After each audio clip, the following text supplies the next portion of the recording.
there, MegaMogwai here, and I got another of Runeterra video for guys today. Today we got a lot to talk about, ladies and gentlemen. We got new keywords, new mechanics, and they're all degenerate because that seems to be what Bandle City is all about. Just utmost degeneracy. The troll region, I'm going to claim it is, and I'm talking like Yoda now for whatever weird reason. So without further ado, let's actually start talking about these cards. I built a bunch of decks as well, and the gameplay content will be going through this week. But the reveals have been packing up, and I felt like I should talk about all these cards, as we also are going to talk about why there haven't been any champion reveals up until now as well. I'm a little bit lower energy than usual because I got vaccinated yesterday alongside Gabby, and aside from the extra penis that grew on my lap, I haven't really felt any other relevant side effects, and I feel to be doing quite fine, but I am a little bit tired in that regard, though I don't know if you'll be able to tell because I go turbo for my videos anyway. So without further ado, let's just get into it, and let's talk about the keyword manifest. Manifest is a new keyword being introduced. We see it in a Targon card here. Well, Targon slash Bandle City, because it's a dual region card in the Loping Telescope, a 2-mana 2/1 that says play, manifest a random celestial that costs 3 or less, epic or multi-region follower. This is going to be extremely confusing, so I'm going to take my time to explain what this is about. But first, let's read what the keyword says. Create in hand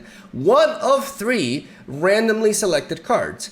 So that you guys understand, essentially what's happening with Loping Telescope specifically is that when you play this, you're going to be creating 3 different cards, and you have to be choosing one of them. One of them, the one on the left, will be a celestial that costs 3 or less.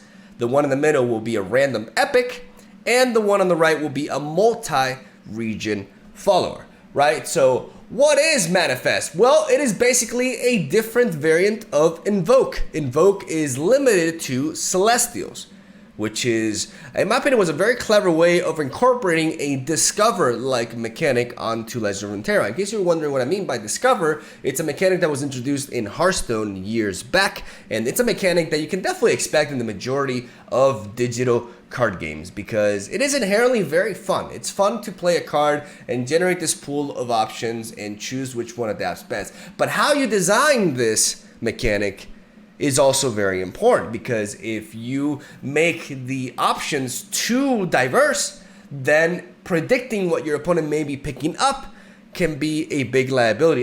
Not a big liability, just impossible. English. So I really like designs like Solari Priestess, because when she comes in, you know that it is a celestial card that costs either 4, 5, or 6, which means the pool is limited in that regard. But it seems Manifest is really taking variance to the next level. I am recording, yes, as we have all of a sudden a version of this Invoke mechanic that is just extremely difficult to predict. Like here, Loping Telescope seems a little bit precise in what it's doing, but it really isn't, because when you see like the epic, the random epic, it can be any epic in the game. That's one of the 3 options. So when this thing gets played, like maybe sometimes you can think, okay, they could have a Crescent Strike or an Equinox or something like that. But the reality is the options are too diverse. So what does this mean? Well, there's a few people who are a bit worried about this mechanic, more than anything from a competitive standpoint, right? Those of us who try hard in the game and try to win most of our matches are going to have a difficult time if Manifest becomes mainstream in top tier decks, because it's going to be very difficult to play around whatever they can generate. So it's up to Riot to see how they implement this Manifest mechanic onto other cards. But already seeing Loping Telescope lets us know that even though they can be very precise with, with certain specific type of cards, playing around all the options that these 3 different sort of like genres, let's call it that, present,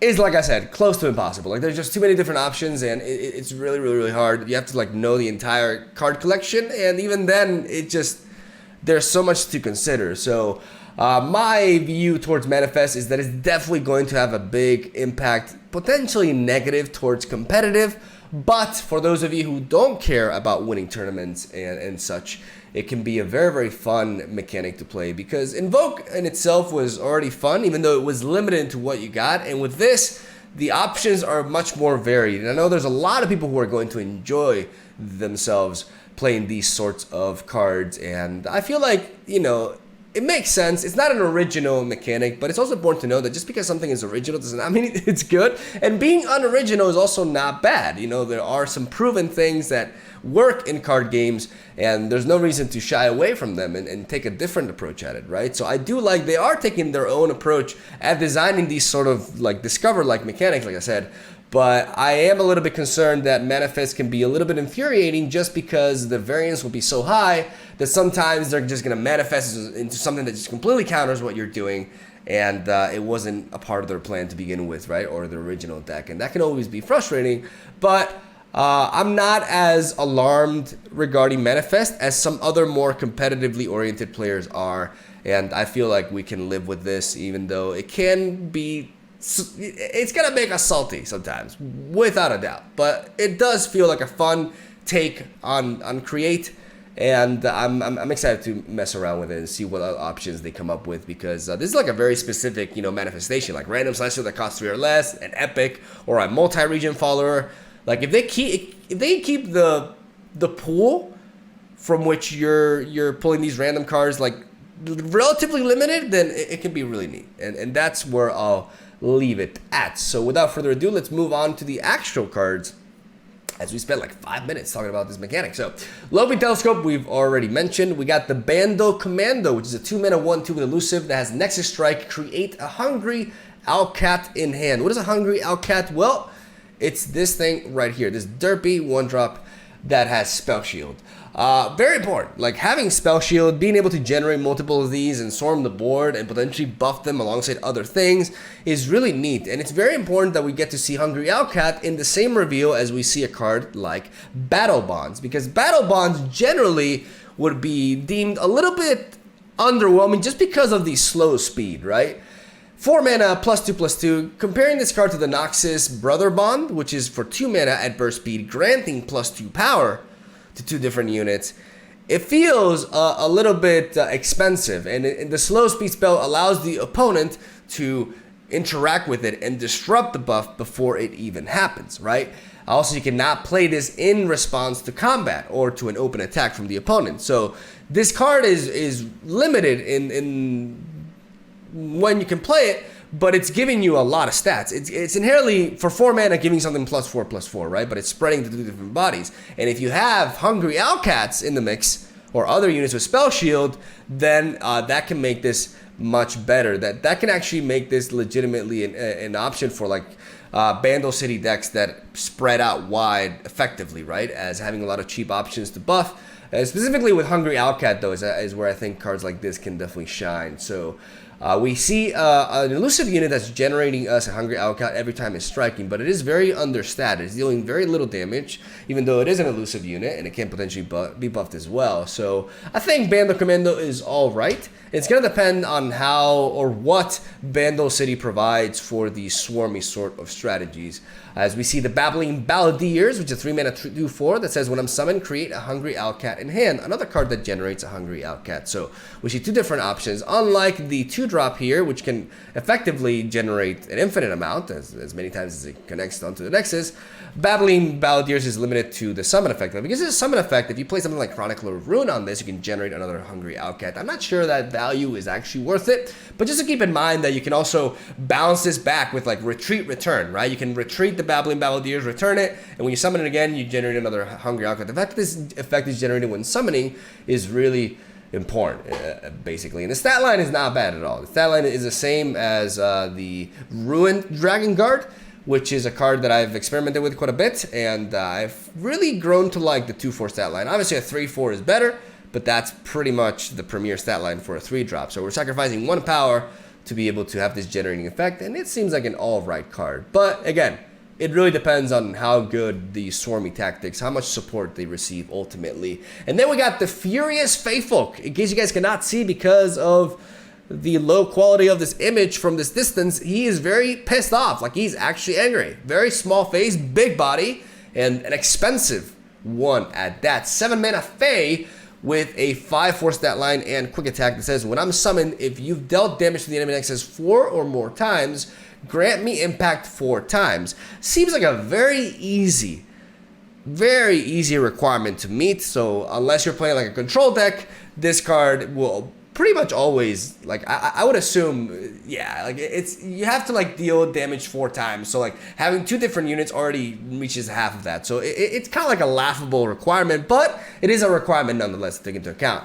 The impact is nice because it allows us to push damage. Comparing this card to like another finisher like Captain Farron, it's kind of like it's packing a decimate, and every time it strikes, it's triggering that. The problem is that it is rather weak on the stat line. Like, it is a 5/4. The quick attack is nice, but it's a bit small. You know, this Furious Faithfolk is very angry, but it is small, and I'm not so sure it really is good enough as a finisher. Like, 7 mana is a lot, man.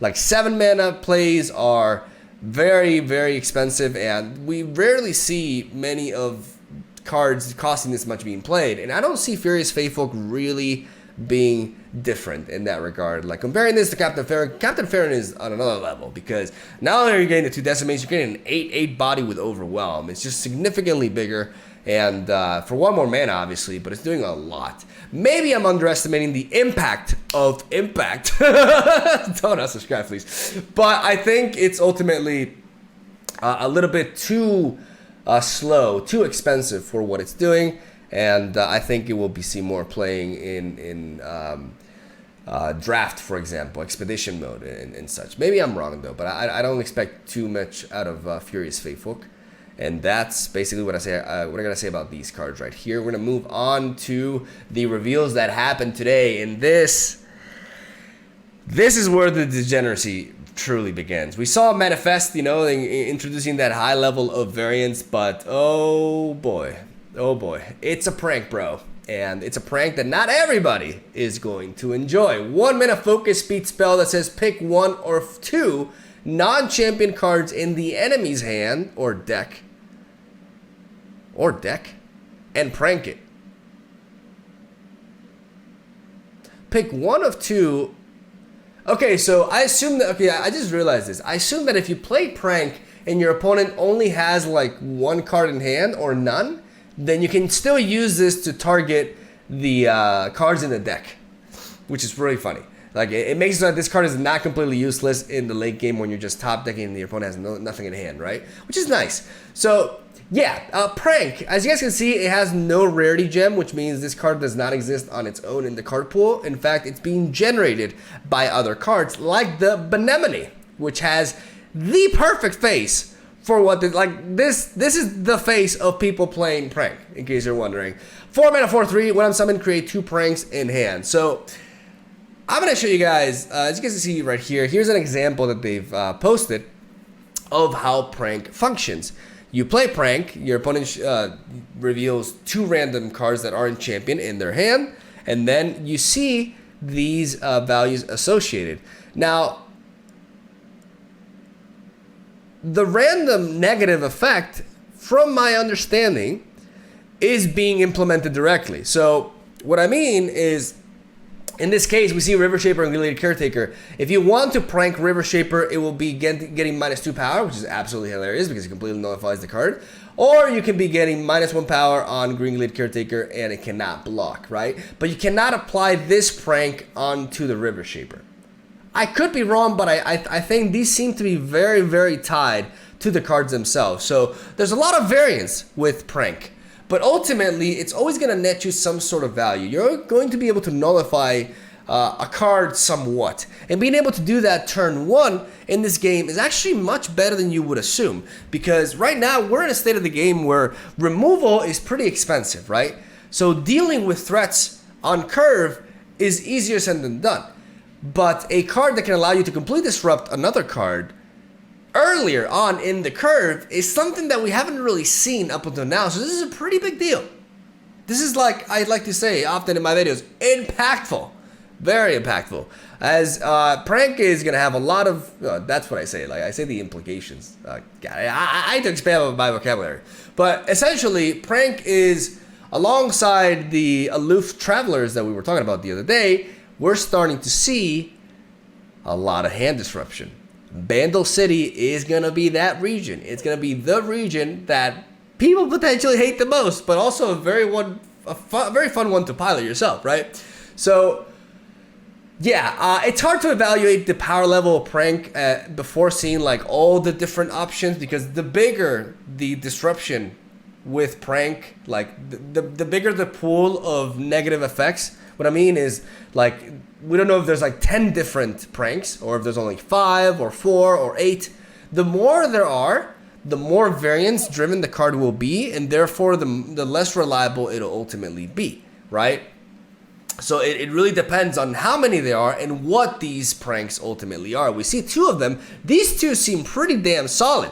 Like, taking away -2 power, obviously they're showing like an extreme case here with River Shaper just completely killing the card, which is really funny. But I think giving -2 power to like any follower is a big hit, especially for just 1 mana, right? Being able to like disrupt something before it hits the board like that is really neat. Taking away the ability of a unit to block as well, also very, very nice. So ultimately, I do think Prank will be viable, especially because it's coming in alongside a 1-drop that attunes, right? An Octopus. I mean, I'm gonna jump to this like real quick, and I'll let you guys know like the full stat line of Short Tooth because my camera is blocking it. But essentially, this is a 1/1 with a tune that creates a Prank in hand when summoned. So you can play the Octopus, you get the Prank, and turn 1, you got a 1/1 body on the board, and you're able to prank the opponent's hand. So I like it because when I played other card games in the past, I've always enjoyed hand disruption. I've said hand disruption can be it's a very dangerous tool to incorporate onto a card game, especially one with more limited card draw like Legends of Runeterra. Because I use the Magic the Gathering comparison a lot because it is the card game that has the most hand disruption incorporated onto it, right? But what I like about Prank is that it's not discarding anything. It's just weakening certain cards. Obviously, the variance is there, and it will be important, but we don't know how important or how defining it will be because we don't know the exact pool of debuffs. But ultimately, I believe I like the design. Like, as toxic as this can be, I like the design because it's, like I said, it's not discarding. You're not seeing their entire hand. The only thing that I don't like about it is the variance, because I really like the fact I've never seen before like the ability to actually mess around with their cards without completely removing them, right? Just like weakening them. That's just really fun. I wish there was a way to like be more precise about it, but I think maybe during playtesting they realized that it'd be more random would be less infuriating. Though I don't know if that makes much sense. But ultimately, I like it. And I love the art of Benemone. It is my spirit animal, and I'm definitely going to be messing around with this. This is maybe one of the first things that I try out, to be completely honest with you. We got the Conchologist. Conchologist? I mean, this is it's a pretty easy name for me to pick up because concha means shell in Spanish. So Conchologist is a 2-mana 2/2 that says play manifest a spell from your regions that cost 3 or less. See, this is a controlled manifest effect.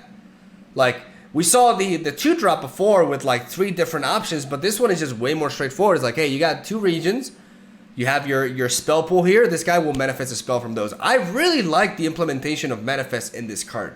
This is a healthy implementation. It's the same like Zoe with the super cool start chart, etc. It's more controlled variance, and I am all for that because it's still very fun, and there's a lot of neat aspects that you can apply onto like deck building as well, because choosing your regions with Conchologist will be very important, and depending on what your deck is doing, you want certain spells, so it has, again, going with it again, implications deck building.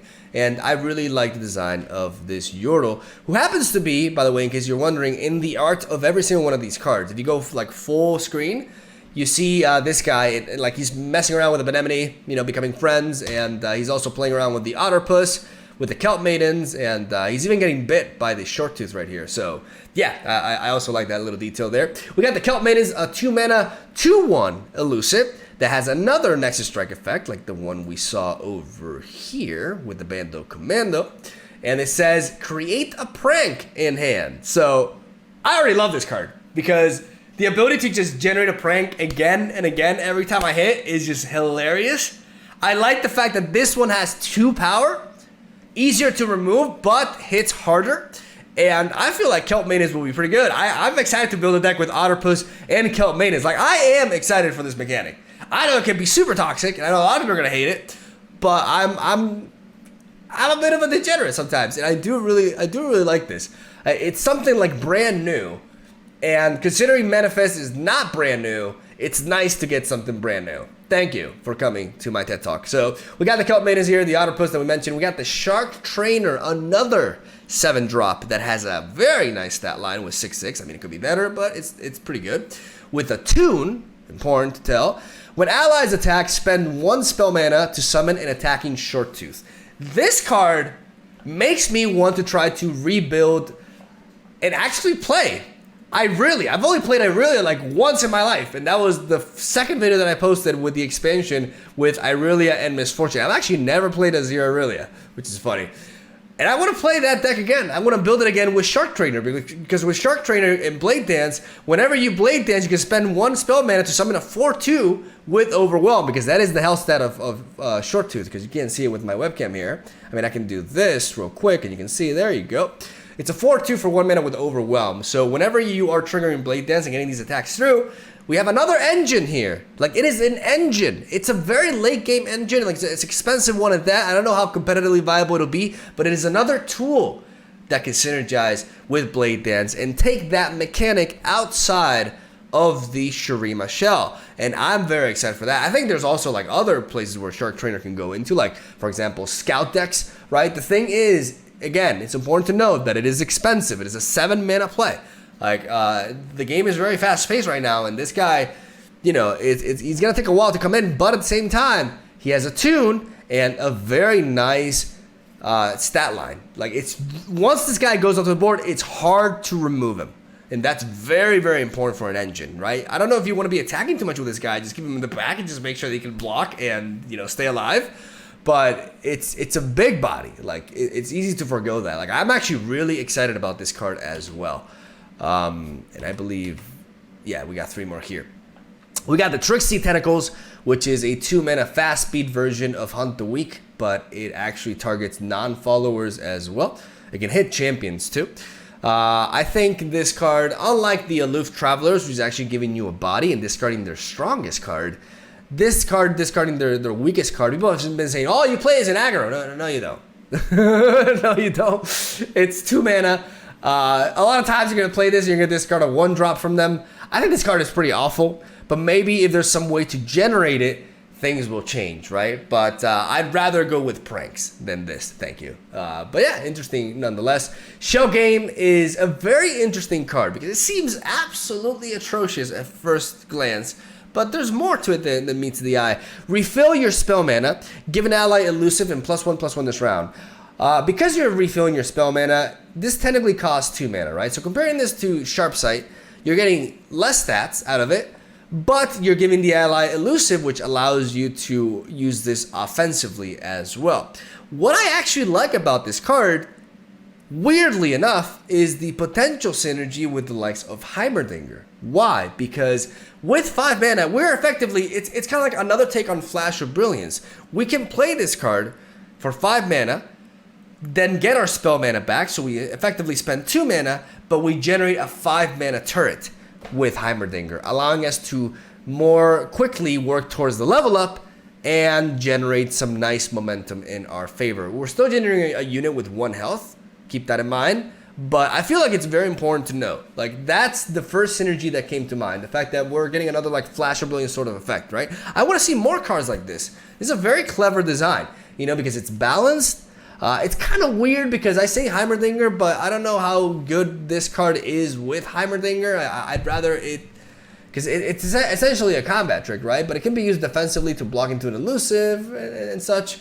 But ultimately, the problem is it's not doing that much, even though you can use this on your own turrets to push for damage and such. But it is definitely a little bit flawed as a Heimerdinger card just because of what it's doing. But I do like the design of it, is what I'm trying to say.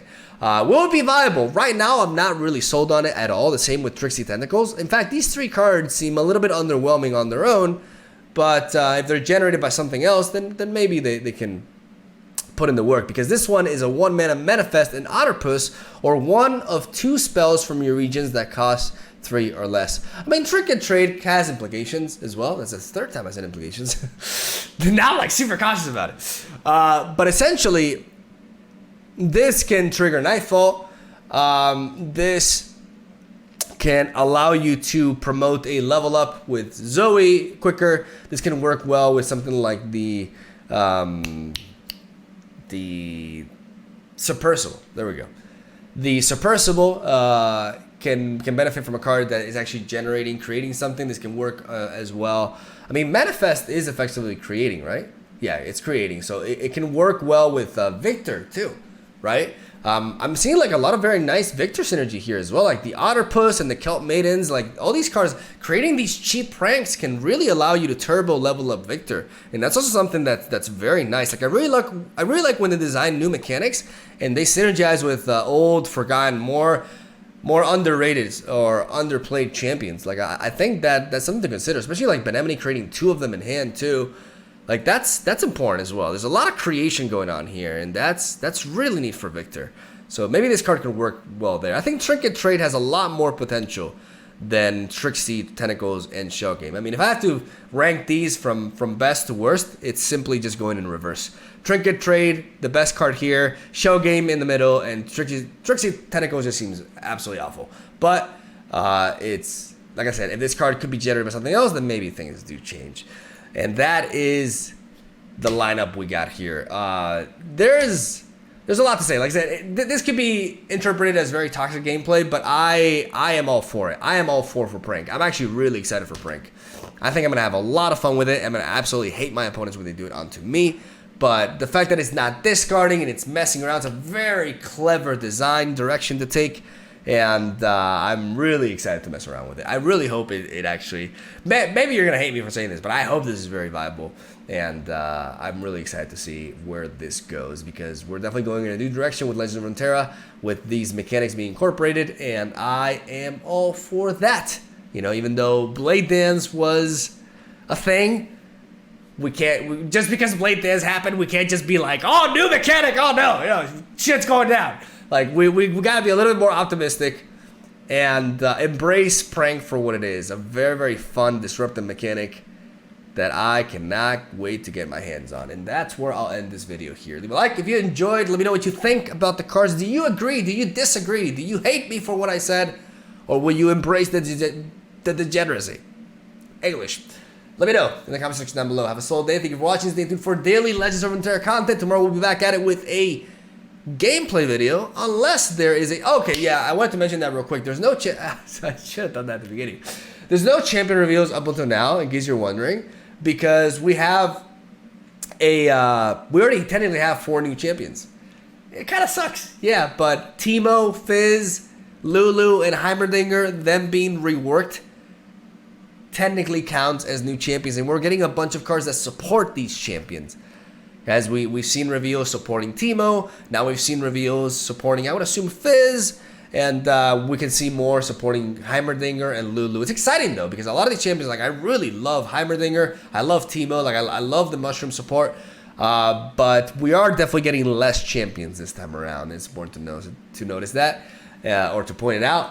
And hopefully you guys are not too bummed out about it, because I know if you are. I'm not, honestly. Like, I'm okay. Like, as long as we get cool mechanics and stuff to mess around with, just because it's not a champion, it's fine.